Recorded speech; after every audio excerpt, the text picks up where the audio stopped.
Imagine flying at nearly 700 miles per hour, sometimes just, 18 inches from another jet. Performing these maneuvers that push the absolute limits of human endurance and machine capability. That's the world of the Blue Angels. You see the precision, the speed, the sheer spectacle. But what does it really take to make those dazzling aerial displays happen? And who are the incredible people behind them? Okay, let's unpack this. Thanks so much for joining us for another deep dive into the fascinating stuff happening around us. Today, we're soaring into the skies with the United States Navy Flight Demonstration Squadron. You probably know them better as the Blue Angels. We've gathered insights from their 2025 maneuvers manual, some team profiles, and even sifted through some pretty candid chats on a popular online forum, basically giving you a shortcut to understanding what makes this team tick, or maybe what makes them fly. Our mission for you today is simple. Pull out the most important nuggets of knowledge so you can walk away really well informed about the mission, the mechanics, and just the sheer dedication behind one of the world's most iconic flight teams. And hey, if you find yourself captivated by this deep dive, please take a second to like this, share it with someone who loves a good aha moment, maybe, and comment with your own thoughts or questions. It genuinely helps us grow the channel and bring more amazing stories like this one to you. So thinking beyond just the incredible air show, what would you say is the real core mission of the Blue Angels? Is it just entertainment, or is there something, deeper going on? Oh, it's absolutely deeper. I mean, at its heart, the squadron's mission is really about showcasing the teamwork and the professionalism that you find in the United States Navy and Marine Corps. Their main goal, really, is to inspire a culture of excellence and service to the country. And they do that not just through the flight demos, but also through quite a bit of community outreach. That's interesting, that dual role. And looking at their history, I think most people know they've been around a while, a long storied past, right? But there are some surprising details right from the start, aren't there? Like how Admiral Nimitz set them up and the origin of the name. That's not what you'd expect. You're right. A lot of people might not know the full story there. The squadron was officially established by the Chief of Naval Operations, Admiral Chester W. Nimitz, way back on April 24th, 1946. And the name Blue Angels, it actually has this unexpected civilian link chosen in 46, inspired by a New York City nightclub called the Blue Angel. Kind of funny, right? A nightclub. Wow. Yeah. And their first air show happened pretty quickly after that, June 15, 1946, down at Craig Field in Jacksonville, Florida. That really kicked off this incredible tradition they have now. And speaking of their public appearances, there's actually a kind of interesting protocol about their scheduling, especially when you think about the other big flight team, the Air Force Thunderbirds. Exactly. There's a Department of Defense policy, and it focuses on keeping the recruiting effort somewhat separate. So typically, the Blue Angels don't fly within about 150 miles of where the Thunderbirds are performing. They do, however, often perform with Army or Navy parachute teams, so you still get some collaborative demonstrations, just not usually the two jet teams together. Right. And the numbers you mentioned earlier about their reach, 11 million spectators a year, plus 50,000 people they visit in schools and hospitals. That's staggering. It really is. It makes you realize their mission isn't just entertainment. It's like this huge national outreach program, almost like public diplomacy, but disguised as an air show. That's a really good way to phrase it. And that outreach, it brings us to something crucial that maybe gets overlooked when you're watching the jets. The huge unseen team that's working on the ground. You see the 6 or 7 jets in the sky, but the actual squadron, it consists of 17 officers and roughly 100 enlisted sailors and Marines. Wow, 100 enlisted members. Yeah, and only alternating crews of about 45 team members travel to each show site. So there's this massive support structure behind every single performance that you just don't see. That difference between the visible team and the invisible support crew is really striking. And the level of dedication from every single person sounds immense. Absolutely. All enlisted applicants, for instance, they have to be recommended by their command officer, go through tons of screening, interviews with people from all 15 squadron work centers. It's intense. And these aren't short tours either. Yeah. Enlisted folks volunteer for 3 years, officers usually 2 or 3. And then, importantly, they all go back to the regular fleet afterwards. And that commitment, it raises a really important question. What's the motivation? The sources are clear. Team members don't get paid extra for being on the Blue Angels. No extra pay. Seriously. None. They volunteer purely for the honor of being part of that team and that dedication. It really shows in their track record. Think about this. The team has never canceled an air show because of a maintenance problem. Never. That's almost unbelievable. That perfect maintenance record, never canceling because of a mechanical issue. It isn't just impressive, It kind of fundamentally shifts how you view the whole operation, doesn't it? It really does. It points to a level of precision, of accountability, that's just, well, almost unheard of. What does that tell you about their internal culture, their training? Well, I think it reveals this profound culture of just relentless preparation and almost surgical precision in how they handle maintenance. Hmm. It speaks to an underlying philosophy where, every single bolt isn't just critical to the flight, it's critical to the mission itself, that mission of inspiring excellence. It's a collective mindset. A collective mindset. And that extends to some very specific, really critical roles on the ground. We all recognize Fat Albert, right? Yeah. The C-130J Super Hercules. The workhorse. Yeah, operated by an all-marine flight crew. And it's absolutely essential for hauling the road crew personnel, all the supplies, the equipment, site to site. And beyond Fat Albert, you've got the crew chiefs. Each pilot has 2 assigned to them, and they are just critical. Right. They handle engine turnups, flight control checks, the daily pre-flights. They go through extensive training, so they have this deep working knowledge of the FA-18. They're also key for training any guest writers before a flight, making sure everything's safe. And then there's the Video Work Center. That sounds interesting. They film every single training flight and demo. Every single one. And that footage is crucial for the pilot debriefings. It lets them fine-tune their precision down to, milliseconds. They also handle the communications cart, which lets support officers talk to the pilots, and they manage the music and narration you hear at the shows. Okay, and the events office and public affairs teams. They're handling the logistics, I assume. Exactly. Scheduling preseason visits, sorting out accommodations, coordinating all those community visits, schools, hospitals. And they manage the Key Influencer Writer program, the KI program. Ah, the KI program. How does that work? Well, they select individuals who are seen as shaping youth opinions in their communities. These people are nominated by Navy and Marine Corps recruiting commanding officers. So it's a direct link back to that mission of inspiration and service, trying to get the message out to a wider audience through these influencers. Right, connecting it all back. Okay, so we've got this picture of immense dedication on the ground, these critical support roles. What about the machines themselves? Since late 2020, they've flown the Boeing FA-18 Super Hornet. Are these just standard jets, or are there modifications? That's a great question. Interestingly, they're largely the same as the standard fleet models, but yeah, there are specific modifications for the demonstration role. For example, the nose cannon is removed. They install a smoke oil tank instead for those signature trails. Ah, the smoke. And, crucially, they add a spring to the control stick that applies 40 pounds of pressure. 40 pounds, why? It provides a kind of false feel. It helps the pilots fly in tighter formation and also helps with inverted flying. It just gives them a more precise, tactile response from the controls. That's a fascinating technical detail, that spring tension. But what really blows my mind is, even with these mods, the jets can be returned to combat duty on an aircraft carrier within 72 hours. Yeah, just 3 days. It's incredible flexibility, right? It really is. It underlines that these are still fundamentally fleet aircraft, even while doing these amazing displays. And the Super Hornet itself, it's a big step up from the older FA-18 Hornet they used to fly. It's about 25% larger, flies 40% further, can stay on station 80% longer, carries more weapons. So a real upgrade. Definitely. And of course, they're painted in those iconic blue and gold colors, the official colors of the U.S. Navy. And circling back quickly to Fat Albert, the C-130 Hercules that joined the team in 1970. I love the story behind the name. Yeah, the Marine pilots in the 70s nicknamed it Fat Albert, apparently because of its size and shape, referencing that popular kids' cartoon character. It stuck. It's a great name. It is. And speaking of Fat Albert, a lot of people might remember seeing it do those jet-assisted takeoffs, the JATO, with the rockets firing. Oh yeah, the JATO starts. Very dramatic. They were, but it doesn't use JATO anymore. Apparently, the last known stockpiles of those Vietnam-era JATO bottles were all used up back in the 2009 show season. Huh.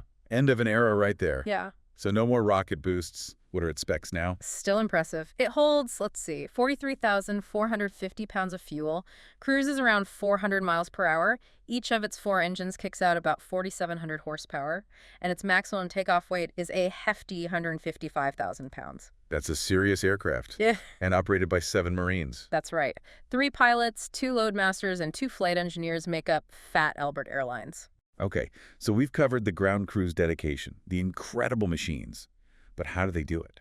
How do they achieve that impossible-looking precision up there, defying gravity and, frankly, logic sometimes? Let's get into the science and the safety culture behind every maneuver. Yeah, the how is really where it gets fascinating. First off, becoming a Blue Angels pilot. It's not just applying for a job, right? It's an audition. Intensely competitive. What are the basic requirements? Incredibly stringent, as you'd expect. Applicants have to be career-oriented, active-duty Navy or Marine Corps pilots. They need a bachelor's degree, and they must be carrier qualified. That's key. Carrier qualified. Makes sense. What about flight hours? For the FA-18 demonstration pilots, they need 12,250 flight hours minimum, and they have to have completed an operational fleet tour. For the C-130 pilots flying Fat Albert, they need a commander rating on the C-130J Super Hercules and 1,200 flight hours. And how are they actually chosen? It's a team decision. New pilots and support officers are selected by a unanimous vote of the current team members they'd be joining. The only exception is the flight leader, the commanding officer. That position is selected by the Chief of Naval Air Training. Unanimous vote. Wow. Talk about team cohesion. Now, something that seems totally counterintuitive, almost mind-bending, is that these pilots pulling all those Gs, they don't wear G suits. Why is that? How do they handle the forces? Yeah, that surprises a lot of people. Standard G suits, they have air bladders that inflate to squeeze the pilot's legs and abdomen, keeping the blood from pooling down there during high G turns, especially the unexpected kind you get in combat. But the Blue Angels, they know their flight plan exactly. Every maneuver is choreographed, so they can anticipate the G-forces and combat them primarily through muscle tensing, a technique called the anti-G straining maneuver, or AGSM. Okay, so they tense their muscles. But why not wear the G suit anyway? Wouldn't it help? Here's the critical part. It would actually interfere with their control of the aircraft. Remember that spring on the control stick? Applying 40 pounds of pressure. Right, the false feel spring. Exactly. The control stick in the FA-18 is located between the pilot's legs. For that incredibly precise formation flying, pilots brace their right forearm against their thigh for stability. If a G-suit inflated, it would push their arm slightly, disrupting that stability.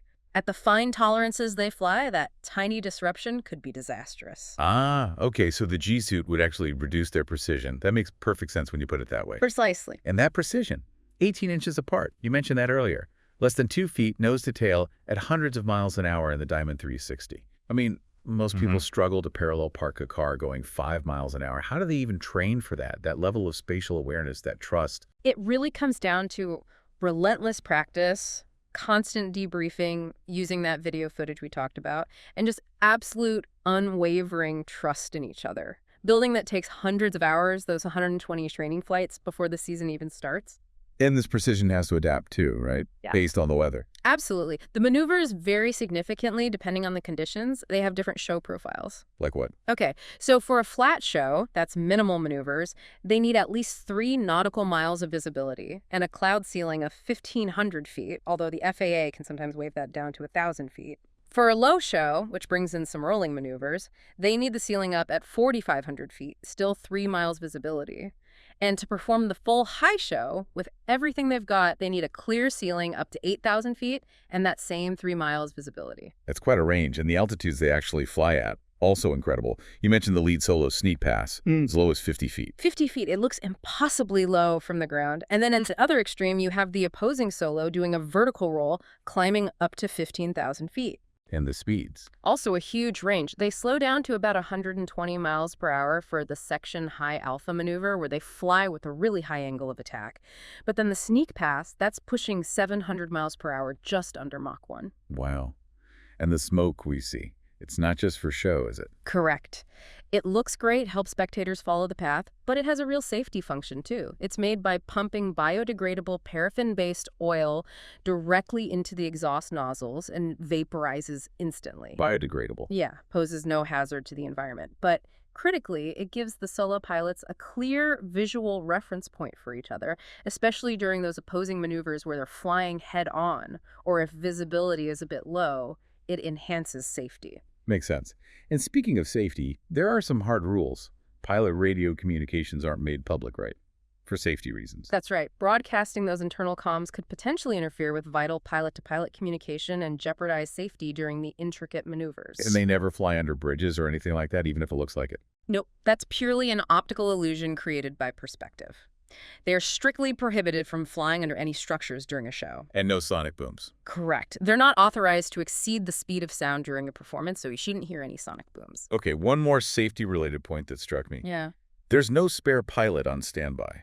No, there isn't. And the reasoning is tied directly to that intense training and teamwork we discussed. It takes those 120 specific training flights, hundreds of hours together, to build the trust and synchronization needed to perform safely. You can't just slot someone in last minute. So if the leader, the CO, can't fly for some reason, If the flight leader commanding officer is medically grounded or unavailable, the demonstration for that show is simply canceled. There's no substitute. that really underscores how much it relies on that specific practiced team. Okay, so wrapping this all together, what does it mean for the human element, the people involved, and the team's legacy?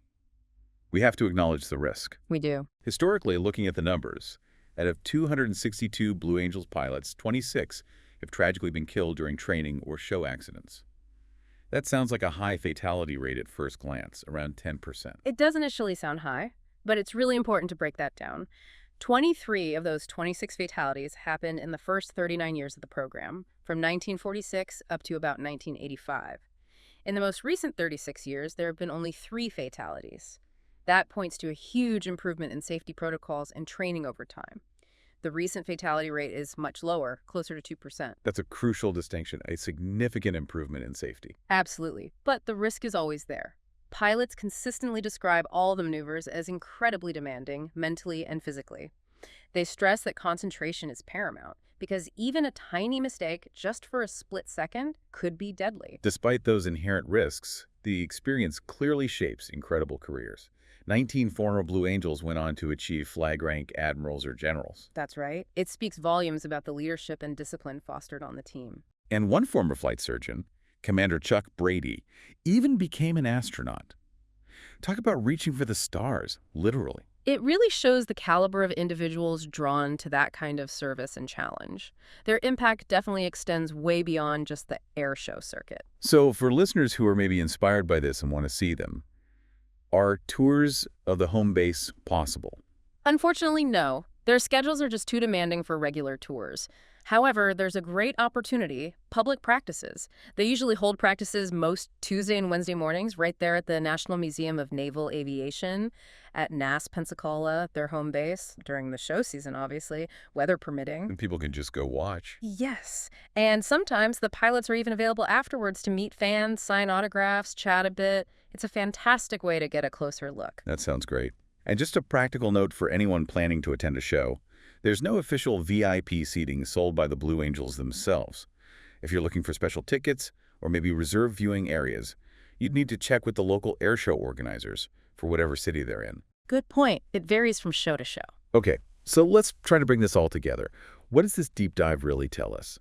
For me, it reveals a world that's not just about those breathtaking moments in the sky, but about this incredible foundation of dedication, really complex logistics, and just a relentless pursuit of excellence. I agree. It's fascinating how every single detail, from the tiny spring in the control stick to how they select every single team member, it all feeds into that core mission, inspiring millions and showcasing the best of the U.S. Navy and Marine Corps. Yeah, and hopefully you listening now have a much richer understanding of the intense preparation, the human element, the sheer teamwork that makes these impossible-looking shows possible. They're constantly pushing the boundaries of what can be done in the air. Which maybe leads to a final thought, something to ponder. When we watch something like the Blue Angels, this extreme precision, this mastery, achieved through such intense training, and let's face it, under inherent risk, what is the real power of that spectacle? Is it purely about recruitment, inspiring service, or is there maybe a deeper human need we have to witness excellence pushed to its absolute limit, perhaps as a kind of mirror for our own potential, even if it's in completely different fields? That's a great question to leave people with. We really hope this deep dive gave you some genuine aha moments today. If it did, please do consider hitting that like button, share this with a friend who might appreciate it, and definitely drop a comment below with your thoughts or any questions you still have. Your engagement really does help us continue to explore these incredible topics. Thanks for joining us.